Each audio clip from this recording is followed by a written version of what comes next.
தனது நாவையும் மர்மஸ்தானத்தையும் துஷ்பிரயோகம் செய்ய மாட்டேன் என்று யார் எனக்கு வாக்குறுதி அளிக்கிறாரோ அவருக்கு சுவர்க்கத்தை பெற்றுக் கொடுக்க நான் பொறுப்பாக இருப்பேன்.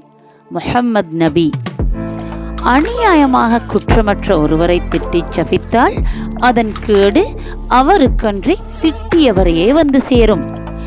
இனியவை உளவாக இன்னா கூறல் கனியிருப்ப காய் கவர்ந்தற்று. திருக்குறள். புத்த பெருமான் ஞான உபதேசம் செய்வதற்காக ஒரு கிராமத்திற்கு சென்றிருந்தார். அவ்வூர் மக்கள் அவர் மகிமையை அறியாது கண்ணிய குறைவாக நடந்து கொண்டதுமல்லாமல் அவரை வாய்க்கு வந்தவாறு திட்டிக் கொண்டிருந்தனர். இன்னும் பாக்கியிருந்தால் எல்லா வசை மொழிகளையும் கொட்டி தீர்த்து விடுங்கள் என்று புத்தர் சொன்னதை கேட்டு அம்மக்கள் ஆச்சரியப்பட்டனர். உங்களை நாம் புகழ்ந்து பாராட்டவில்லை, அவமானப்படுத்திக் கொண்டிருக்கிறோம் என்று அவர்கள் கூறினார்கள். அதற்கு புத்தர், நீங்கள் 10 வருடங்கள் காலதாமதமாகவே இங்கு வந்து விட்டீர்கள். இப்பொழுது அவற்றை வாங்கிக் கொள்ளும் நிலையில் நான் இல்லை. நேற்று நான் இங்கு வருவதற்கு முன் வேறொரு கிராமத்திற்கு சென்றிருந்தேன்.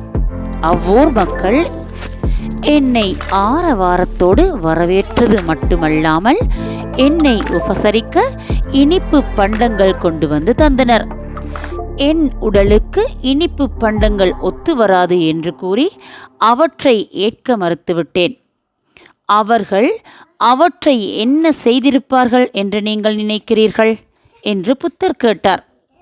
நீங்கள் ஏற்றுக்கொள்ளாதபடியால் அவற்றை அவர்களே மீண்டும் வீட்டிற்கு எடுத்துச் சென்றிருப்பார்கள் என்று பதிலளித்தனர் அவ்வூர் மக்கள். அதே போன்றுதான் உங்களது ஏச்சு பேச்சுக்களையும் சாஃப தூஃபங்களையும் என்னால் ஏற்றுக்கொள்ள முடியாது. நீங்களே அவற்றை கொண்டு செல்லுங்கள் என்று உபதேசம் செய்தார் புத்தர் நிதானமாக.